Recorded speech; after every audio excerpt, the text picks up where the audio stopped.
Now, I've had a few questions about bluegill.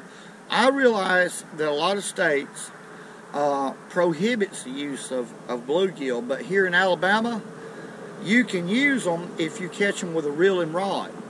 You can have 30 in possession, which is the creel limit here in Alabama.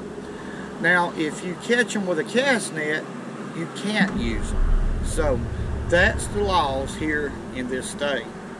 Alright, let's catch us a few bluegill. I don't need but about 10 or 12, and then we'll get anchored back up in our flathead hole.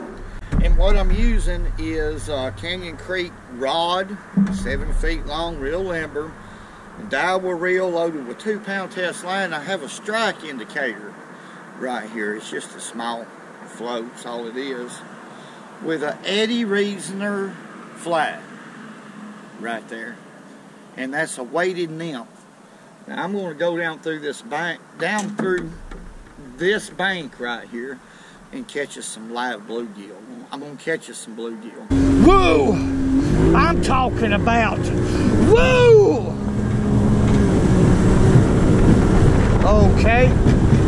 Alright, folks, I finally caught enough bait to get started anyway. I had a little bit of a hard time doing it, but I did yesterday too. Let's go ahead, and that's about the right size. I wish they were a little bigger, but let's go ahead and hook this dude up right here like this. Now, hooking him like this, I make him dart around a whole lot. Y'all see that? It makes him dart around. Now, if I was free lining, I would hook him right here below the anal fin. Free lining, weightless. That'll make them dive down if you have a real rocky situation. But not in this type of current. They're pulling this water just right. I'm liking this.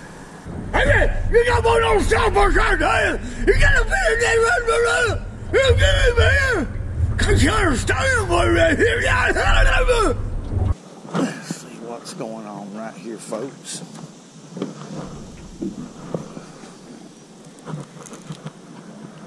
I tell you what, the first fish of the day is going to be a good one. Real good one. That was a weird takedown. I'm caught up in this up my other line right here. We're just going to let him wear down, but I'll tell you what he is. He's a flathead. He's definitely a flathead, but he's caught up in my other line. There he is. Pretty good one. Normally, I'll get these lines out of my way when I hook a good fish. Look at there. That's a beautiful. I'm getting a phone call right now too. And look at the time right here. Okay. It's 20 minutes till 1. 20 to 1. Alright, he come off that other line good.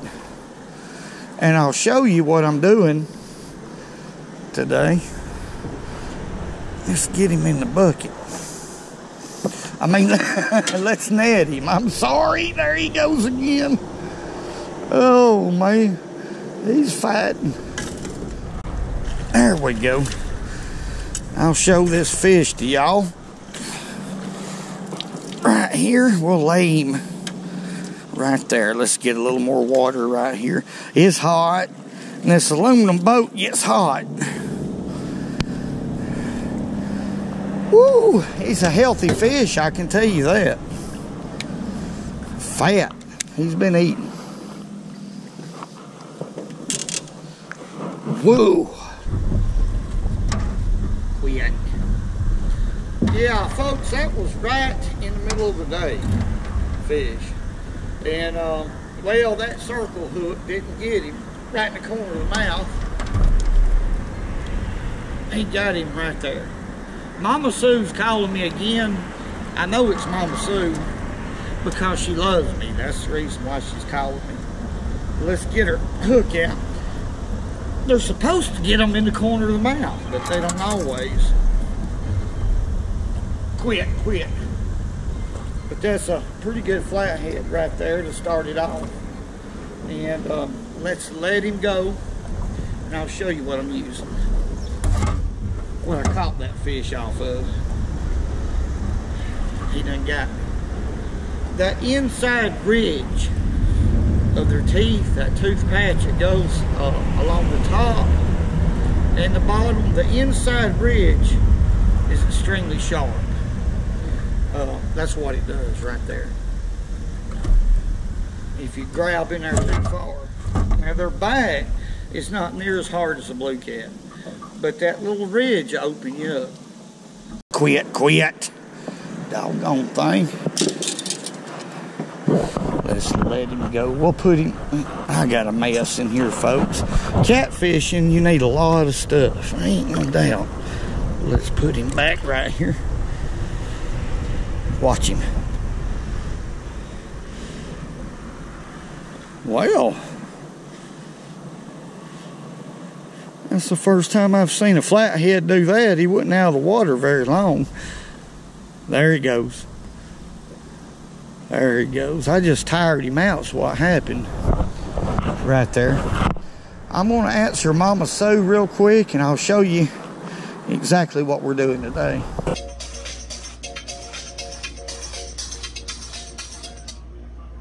Hello? Fishing? What are you doing fishing? You've got chores to do.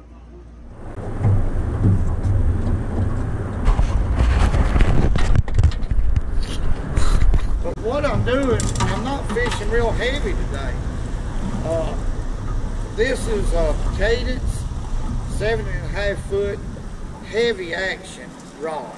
Okay, but for catfishing, it's probably considered medium action. It's actually a flipping stick. You can use it for a flipping stick or whatever you want to. Frog fishing, on mats, things of that nature. And I have a Concept 13 on it, which is a house of a reel. Now they're expensive, but I was lucky to get this to start with. I mean, there's a story behind it, and it's too long to tell you right now. 30-pound test, tri-link big game, and I was using a 1/2 ounce egg sinker, and I'm using a rubber stop barrel swivel and about 16 inches of 40-pound test suffix, which I want to show y'all this suffix right here. Titanium plus, it's 40-pound test. That's what I'm using for the leader. My other rod, I've got it rigged the same deal. That's abrasive resistant line. Perfect for a leader. And I'm using live bluegill, so let's put another one down. Alright. And by the way, I'm using 8/0 Gamakatsu hooks. Flatheads have a big mouth, and an 8/0 is perfect for the size bluegill I'm using, or I believe it is. Let's do it. 8/0 hook right there. That's the 8/0 Gamakatsu hook, and it was the straight one, but I put an offset in it. I won't use a circle hook. If it's straight, I'll borrow them, folks, but I'm going to always take a pair of pliers and offset it every time, because you just get a lot better. Let's see what's going on right here.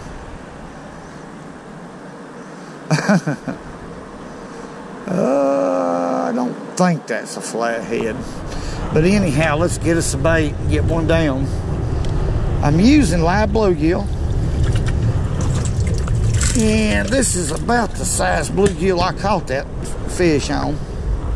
I have some bigger, and let's see, I had him hooked like this time. I cleared the scales and hooked him just like that. Make sure there's no scale on your points right here to cause you to miss a fish. I keep mentioning that, but I don't want y'all to miss a fish if you haven't done a lot of flathead fishing. But what I'm doing is I'm fishing pretty close to these columns right now.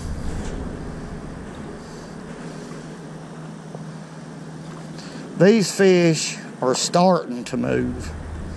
I don't think they're really moving a lot. By that I mean they're feeding a little more actively than what they normally do for the water temperature. Okay, and I'm on the bottom right there. Now what had happened right there, folks, when I got that bite, that fish actually hit it and come to me. Now the current's going that way, obviously, y'all can see that, but he did. He hit it and he moved up towards me. Flathead are bad about that, and especially if you're using just enough weight to hold your bait on the bottom or near the bottom, you'll find out that that'll be true. They'll hit it and they'll come up the current with it. A lot of times they're a soft biting fish. You know, these fish, they're not setting the world on fire or anything, folks. Water temperature's hot, it hadn't cooled off yet, and it's in the middle of the day. But I'm gonna give you a little tip right here about this catfishing, especially these big bridge columns like this. When they're really ripping the current like this, a lot of the time, and I mean a lot of the time, not always, but blues and flathead both will get behind the down current side of these big columns. You can see that it causes a current seam right here, slacks the water up just a little bit, and they'll weave in and out of that when they're feeding and moving around. It's just a good little tip right there. I wanted to share that, especially in the summertime. Works real well in the summertime or late summer. I still consider this summertime, no doubt, because the water temperature is hot. It's really hot. Y'all see that? Golly. That's a good one right there. Let me loosen my drag off. I'm in a bad position right here. I don't want that fish to go around the column. I should move this rod right here out of here, but I don't think this fish is really that big. But that was a heck of a takedown. I hope y'all got to see that. He ain't bad though, look here. He ain't bad at all.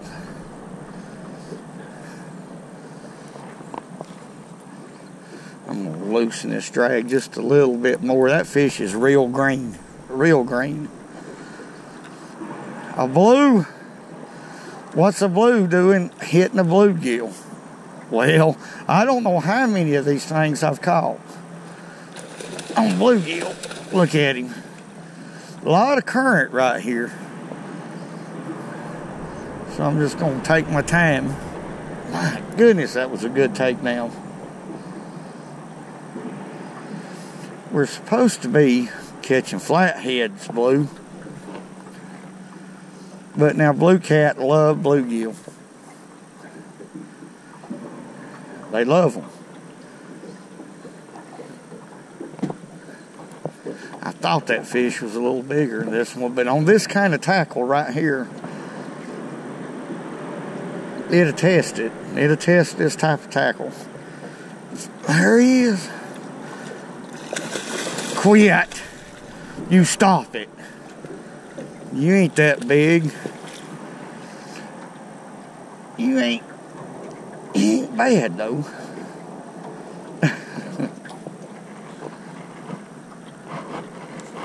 My goodness, he won't quit. Whew. Honestly, I thought that was a flathead. I really did, the way he took it down. Real slow and easy like that. This fish don't want to quit. And that's another thing about the lighter tackle. You can really have a lot of fun out here. Now, if the current was ripping much more than this, I wouldn't be able to use this type of tackle, folks. I'd have to use at least 40, 50-pound test line quit. And a lot bigger outfit than what I got here. Now, let's get him. Head first. That's the way you net one, right there. Go down, little rod. Go down, just bow down. Whoa, doggone, I'm going to smell this right here. This concrete. Wait a minute, precast. It's actually precast. A lot stronger than, let me, shoo-wee, it stinks. Excuse me, I got choked up. Whoa!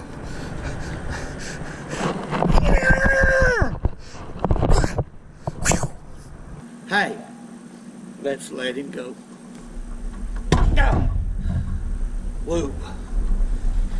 He ain't that big, but he felt like it. I'm having a lot of fun out here. Go on back. There he goes. Well, folks, right now it's fixing to get dark. The fishing has been very, very slow. Very slow.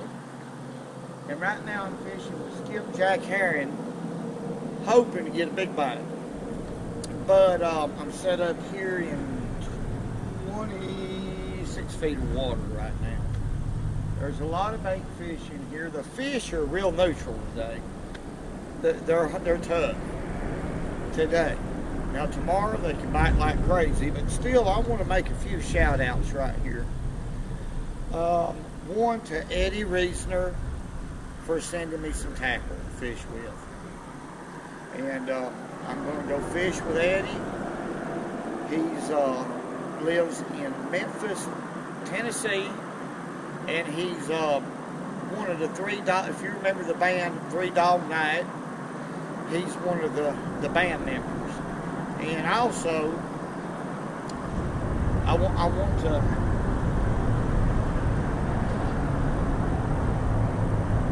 I keep thinking I'm going to get a bite, excuse me. I want to also thank Ron LaBar from Sonora, California for sending me that skeet reese reel, which I never caught a fish on, but I will. There's no doubt about it. I'll just keep I tell you, a catfish can bite at any time.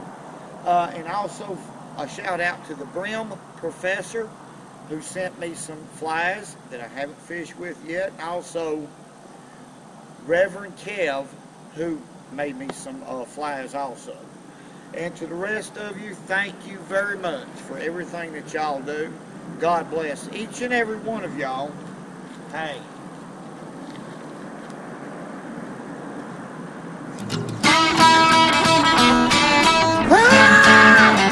And remember, go fishing when you can, because it's good for you.